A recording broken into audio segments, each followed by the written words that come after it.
be my best idea.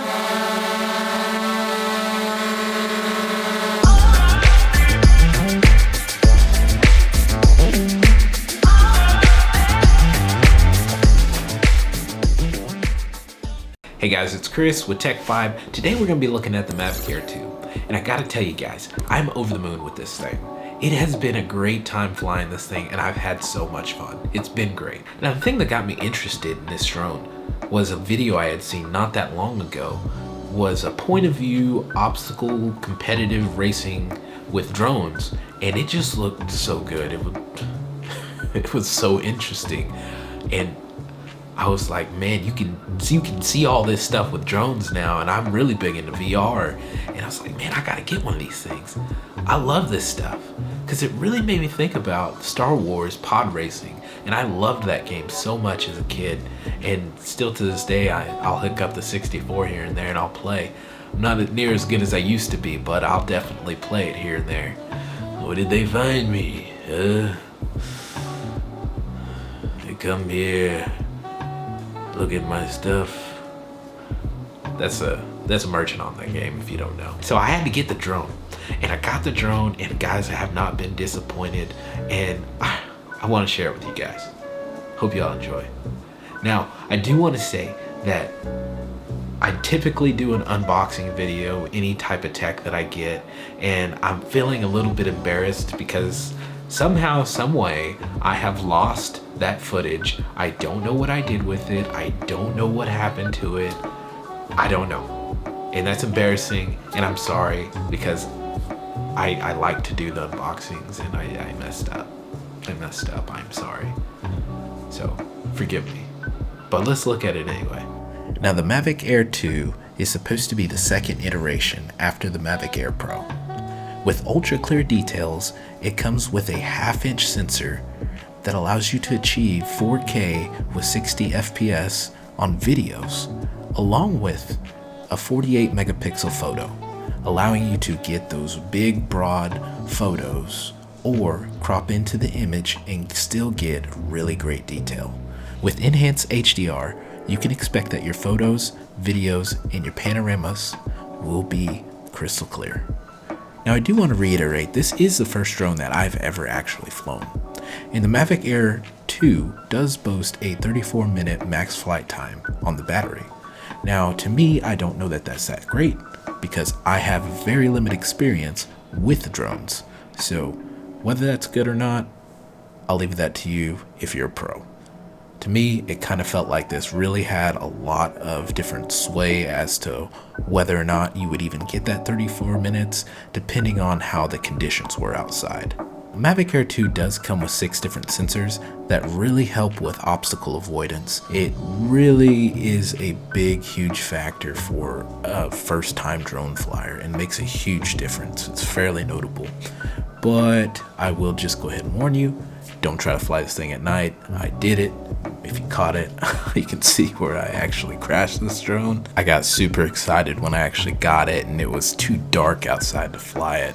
So I ignored that and went and flew anyway, and it doesn't work at night. At any rate, I couldn't wait to take this thing out, and I actually got to take it out to one of the parks, and unfortunately it was really windy outside, and you may be able to see that with the trees shaking, but I wanted to do it so bad. I had to get out there and fly and test this thing out.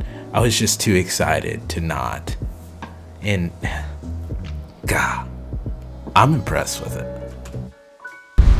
So you might be able to see that this thing actually, it's windy right now, and this thing's actually doing a really good job at stabilizing itself against the wind. I think that's actually kind of crazy. Like, it's tilting to offset the wind all on its own. I'm not doing anything to do that. So that's nuts to me. I don't know. It is. Now, I don't live anywhere that has any really awesome scenic views, and I apologize for that because there's a lot of opportunity missed with the capabilities of this drone. But I considered driving all the way to Colorado just so I could get some really awesome shots for you guys, but it just didn't work out that way. Now, you may have noticed that I actually am moving the camera, and I'm not changing altitude there. There's actually a little wheel on the controller itself that allows me to pan up and down on the camera. This really gives you the opportunity to take advantage of the scenery, to really customize and intentionally capture different angles depending on your scenery. Again, I don't live anywhere that looks that beautiful, but places that I was able to actually get some footage on are fairly impressive given, what they are.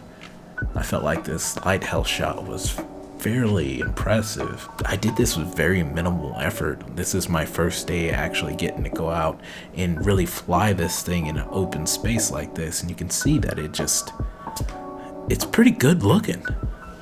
Now, to call back to the battery issue, it seemed that I was not able to get that 34 minutes with these high wind conditions.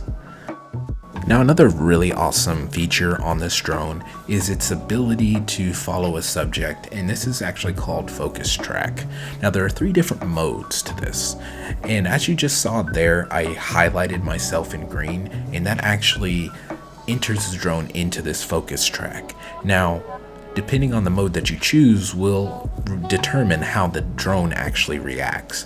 Active track actually will continuously follow the subject that you highlight, and it gives you a sense of obstacle avoidance as well. Spotlight will also follow the subject, but you need to make sure that you are more so obstacle free.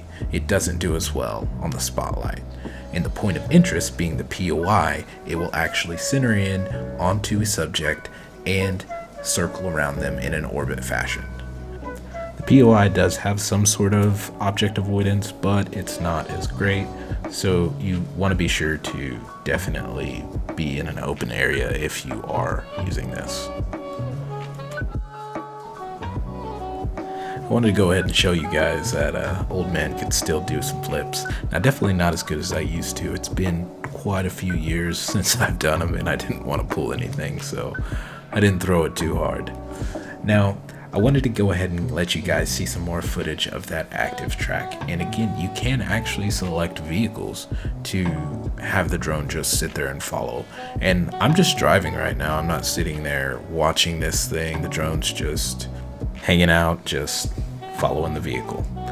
Now, I do want to say again that I wouldn't completely trust this in a non-open area. I actually got nervous right here, and I made the drone go up in altitude because I wasn't trying to crash this thing a second time. It wasn't worth trying to risk it for me. So I would just be wary when you're doing the focus track. It's probably better to be safe than sorry when you're dealing with an $800 expense. I wasn't willing to risk it. If you would like to do that, that's your business, but I wasn't going to. Now, the drone does have 3 different flight speeds on this thing: tripod, normal, and sport mode. Tripod allows you to get those really crystal clear shots and giving you those slow hyperlapses, even up to 8K if you wanted to do so. The normal does allow you to get clear and stable shots as well, but it does consume more battery as it allows the drone to move even faster. The sports mode on this thing allows the drone to get up to 68 kilometers per hour, and that's moving pretty fast on this thing, but it does drain the battery even further. So if you just want to get to where you're going really quick, that's an option, or you just want to speed race around this thing, it can move. It really can. Now, I decided to take the drone to a different park, and it seems that the reception on this thing definitely depends on how open the area is. Now, I'm in an area that is more crowded with trees right now, and because of that, I was not able to fly this drone near as far as I was able to anywhere else when I was in a more open area. It really seemed to affect the reception on this thing. Now, normally this thing's supposed to allow you to get a video signal up to 10 kilometers, but that seemed to really be stifled by those trees. So that's definitely something to keep in mind. However, for anyone that's kind of new to the drone scene like I was fairly nervous about flying this thing out because I really didn't know what would happen if I were to fly it outside of the limit. or whatnot. And it's actually fairly awesome what happens here. Now, right here I lose reception to my drone, but right when I did, it enabled a mode called RTH, which is a return home, and it automatically started returning the drone home from the launch site that I had it from. So it's actually returning back to the park right now all by itself because it went too far or it lost signal from the drone or the battery gets too low. This is what it automatically kicks into, which I think is a really awesome feature, especially being a new droner and not knowing, you know, all the ins and outs of the thing. This was definitely awesome to see. So I think that's definitely a huge benefit to this. My overall experience with this drone has been great. I am not in any sort of way upset with this purchase. It does come with an $800 price tag, and there are plenty of accessories that you can purchase to make that price tag go up even further. But I'll tell you that as a first-time drone flyer, I had no issues feeling like I could hang with the best of them and fly this drone in any conditions because it really makes it that easy for you. This drone is amazing and I would recommend it to anyone. If you're a first-time drone flyer, this is a great one. If you're a professional drone flyer, this is a great one. I have had a great time flying this thing, and I have no regrets with this thing. Not even a single letter.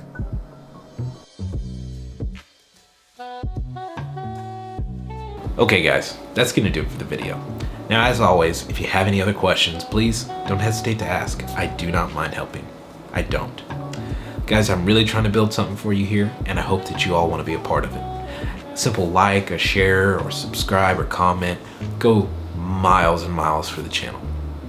It really helps me continue to make content and be successful on the platform, and I hope that you guys want to be a part of that family. So if there was something that you did not enjoy or did not like about the video, please leave a thumbs down, but I just ask you let me know what it was. I can't improve if I don't know what it was I did wrong. So please let me know. Guys, I hope you can like, I hope you can subscribe, and if not, I hope to catch you in another video. And remember, it's a vibe, a tech vibe, specifically. We'll see you.